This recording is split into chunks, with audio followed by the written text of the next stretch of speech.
Boa noite, queridos. Bom estar com os irmãos nessa noite de sexta-feira e compartilhar com os irmãos nessa reunião nossa de oração. Eu queria compartilhar aqui a palavra que está em Neemias, no capítulo. Vamos ler somente um versículo, capítulo 1, versículo 5.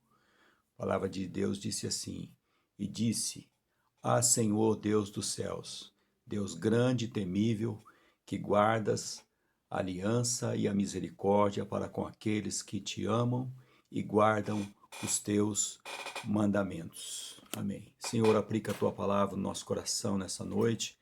É a nossa oração, ó Deus, te agradecendo pela oportunidade de poder ler a tua palavra, de poder estar juntos através desse meio de comunicação, Pai. Em nome de Jesus, nós oramos assim, eu oro assim e te agradeço. Amém.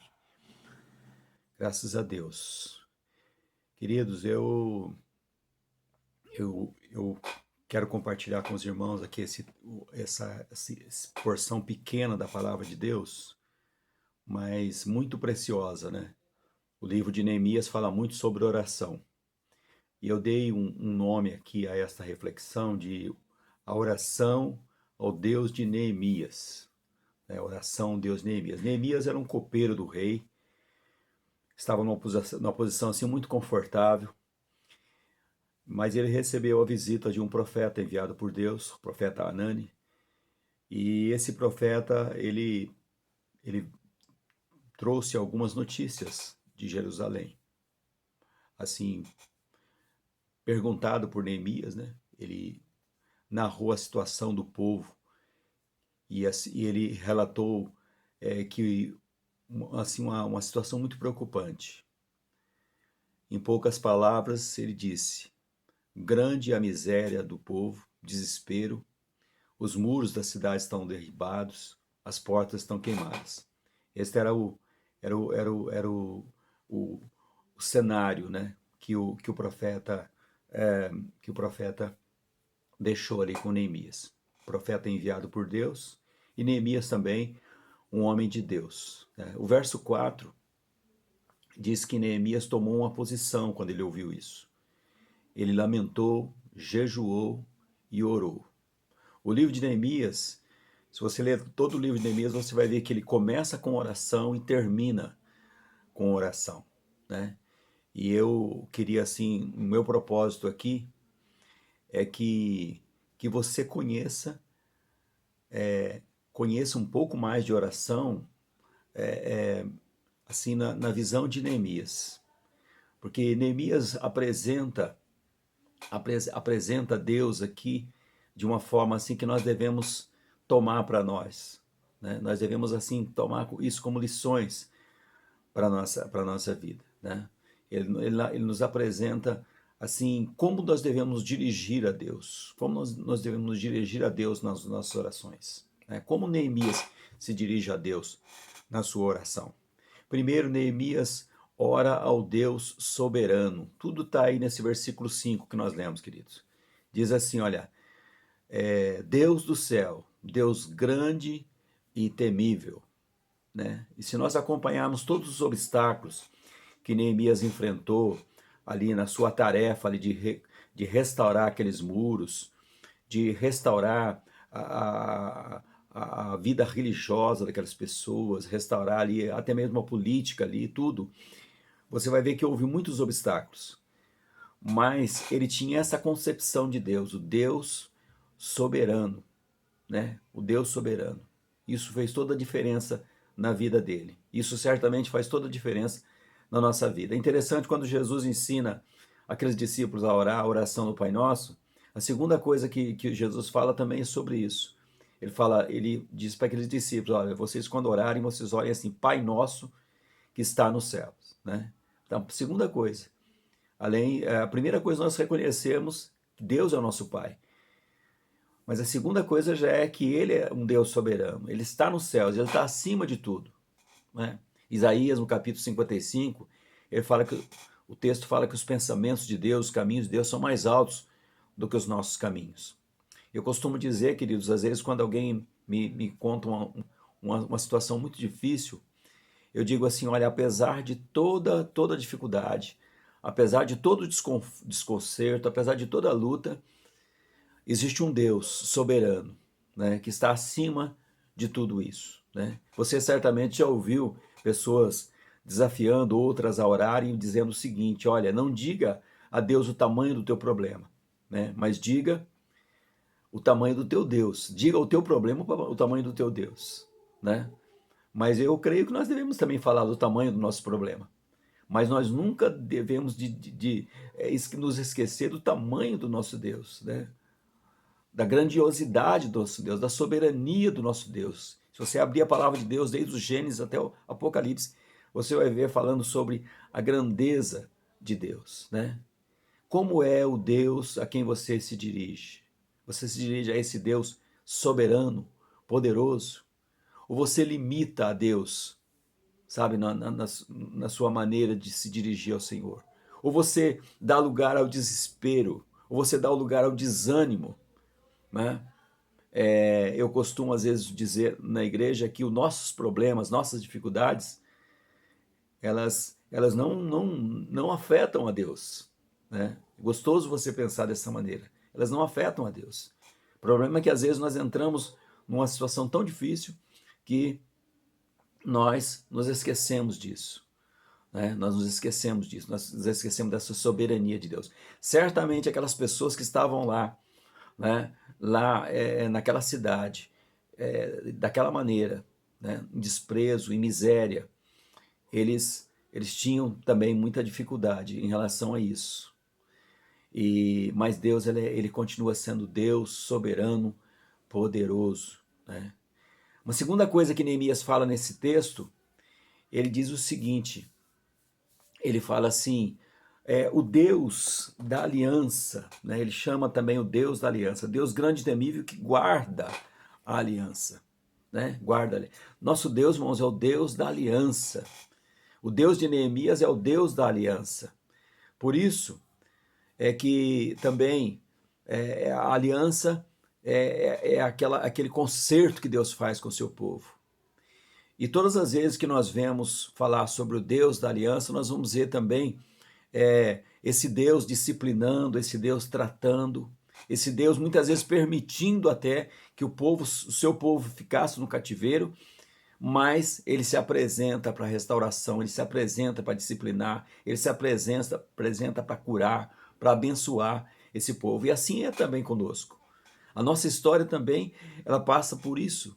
Muitas vezes nós estamos em dificuldades, em lutas, e Deus muitas vezes nos leva aqui a um tempo de busca, de clamor diante do Senhor, e o Senhor de repente começa a nos mostrar por que está acontecendo tudo aquilo. E Ele não está nos mostrando para nos diminuir ou para nos levar ao desespero, pelo contrário, Ele está nos mostrando para que nós nos submetamos a Ele, né? E Ele possa restaurar as nossas vidas. Por quê? Porque Ele é o Deus da aliança, né? O Deus da aliança. Então, eu queria que você guardasse isso. Você é um filho de Deus.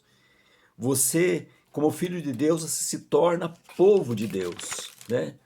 E Deus tem aliança com o seu povo. Nós cantamos isso na igreja, né? O Deus da aliança, Deus de promessas. Deus tem prazer, irmãos, em nos abençoar, por causa da aliança que nós temos com Ele, por causa do concerto que nós temos com Ele. Mas a última coisa que Neemias fala aqui, ele fala também, nesse mesmo versículo 5 de Neemias 1, ele fala, Neemias ora ao Deus misericordioso, né? A misericórdia com aqueles que amam e guardam os seus mandamentos. Irmãos, como é importante a gente entender isso, né? A gente entender isso, que quando nós pensamos em Deus, nós podemos ter em mente isso, que Deus nos assiste com a sua misericórdia. Há duas figuras de misericórdia que eu gosto muito na palavra de Deus, para ilustrar a misericórdia de Deus, que é a de Lamentações, que Jeremias, ele fala no capítulo 3, versículo 22 e 23, ele fala assim que as misericórdias do Senhor são a causa de nós não sermos consumidos e que essas misericórdias se renovam a cada manhã. Sabe, irmão, eu sempre oro de manhã e digo, Senhor, eu recebo as misericórdias do Senhor, renovadas essa manhã. Sabe, assim como as nossas forças são renovadas, a nossa esperança é renovada. Por quê? porque as misericórdias do Senhor são renovadas sobre a nossa vida e é a razão de nós não sermos consumidos, né? Consumidos, sabe, pela tristeza, pelo desânimo, pelas lutas que vêm, pelas dificuldades que vêm sobre a nossa vida. Nós não somos consumidos, por quê? Porque Deus, ele nos assiste com a sua misericórdia. Outro texto também é Salmo 103, versículo 11, que diz assim, que assim como há uma distância entre o céu e a terra, assim grande é a misericórdia do Senhor para aqueles que o temem, né? Grande é a misericórdia aqui do Senhor. Porque Deus é misericordioso, irmãos, nós podemos ter esperança, mesmo quando caímos, mesmo quando sofremos, mesmo quando nos desviamos do caminho do Senhor. O Senhor é o Deus que nos assiste com a sua misericórdia e nos restaura, né? Como Neemias, você tem considerado as misericórdias de Deus nas suas orações, né? Então Neemias ele usa isso. Eu queria concluir dizendo que a oração ao Deus de Neemias, né? A oração ao Deus de Neemias. Então, assim como nós vemos o próprio Deus, quando ele fala para Moisés lá, olha, diga a Faraó que o Deus de Abraão, o Deus de Isaac, o Deus de Jacó, né? O que Deus estava querendo dizer? Olha para a vida dessas pessoas. Olha como eu agi na vida dessas pessoas. Aqui eu quero também colocar aqui Neemias. Olha como Neemias orou. Por isso que eu dei esse nome aqui, a oração ao Deus de Neemias, né? A oração do Deus de Neemias fez diferença, gente, na época dele. Assim como eu creio também que Deus quer fazer diferença hoje na sua oração. Nós somos, irmãos, quando nós olhamos para a palavra de Deus e vemos esses exemplos assim, eu creio assim que Deus está nos chamando para nós tomarmos isso para nós tomarmos esse desafio para nós, porque muitas vezes nós olhamos ao nosso redor, nós ficamos sabendo, como Neemias ficou sabendo da situação do seu povo, nós ficamos sabendo da situação de pessoas muito perto de nós, às vezes é a nossa própria situação. Nós estamos assim como aquela cidade, com muros derrubados, né, com portas queimadas. Isso fazia toda uma diferença nas cidades da época, que as portas da cidade, os muros da cidade, o muro era a segurança da cidade, as portas eram o lugar onde as coisas eram decididas na cidade. Então isso fazia muita diferença na vida das pessoas. Hoje, quando nós nos vemos perdidos por alguma coisa, é como se nós tivéssemos também, como nós fôssemos como uma cidade com muros derrubados e com portas queimadas, totalmente à mercê do inimigo, né? E a nossa oração, assim como foi no tempo de Jeremias, a nossa oração pode fazer a diferença nos nossos dias. Então, o segredo de Neemias, o segredo do sucesso de Neemias, irmãos, era o conceito que ele tinha de Deus, o conceito que ele tinha de Deus, do Deus que ele cria, do Deus que ele servia, e principalmente do Deus ao qual ele se dirigia, né? Então, eu queria deixar esse desafio para você. O desafio de você olhar para a palavra de Deus. Porque, queridos, quando Neemias, esse conceito que ele tem de Deus aqui, não é um conceito que vem assim, não é uma coisa como se fosse um amuleto, né? Eu me lembro do meu pai, umas oraçõezinhas prontas, escritas em papéis, coisa, sabe, coisa de amuleto, coisas assim. Não é isso. Esse conceito que ele tem vem de uma vivência dele com Deus, vem de um conhecimento dele com o Senhor. Por isso que ele pode falar assim, olha, o Deus ao Deus ao qual eu oro é o Deus soberano, né? É o Deus da aliança, é o Deus que se identifica com o seu povo, é o Deus da misericórdia, é o Deus da compaixão, é o Deus que socorre. Então eu queria orar por você agora, para que Deus estivesse abençoando a sua vida, em nome de Jesus. Senhor Deus e Pai, obrigado pela oportunidade que nós temos de olhar para a Tua Palavra, de renovar a nossa esperança, a nossa força, ó Deus, renovar nosso desejo e a nossa coragem, ó Deus, para orarmos mais, para buscarmos mais a presença do Senhor, Pai. E nós cremos, Deus, que assim como foi nos tempos de Neemias, pode também ser no nosso tempo. Assim como situações difíceis se apresentavam naquela época, hoje também situações difíceis se apresentam para nós. mas o Senhor, ó Deus, a tua palavra diz que o Senhor é o Deus ontem, hoje e será para sempre. Isso quer dizer que o Senhor continua sendo Deus soberano, o Deus da aliança, o Deus misericordioso. Ó Deus, nos abençoa, abençoa teu povo, abençoa, Senhor, as pessoas que de repente vai ser compartilhado essa palavra, pessoas que vão ouvir essa palavra, que vão ver esse vídeo, Pai. Em nome de Jesus, Pai, nós oramos assim e nós colocamos as nossas vidas nas tuas mãos e nós te agradecemos, ó Deus, em nome de Jesus. Amém. Deus abençoe, queridos.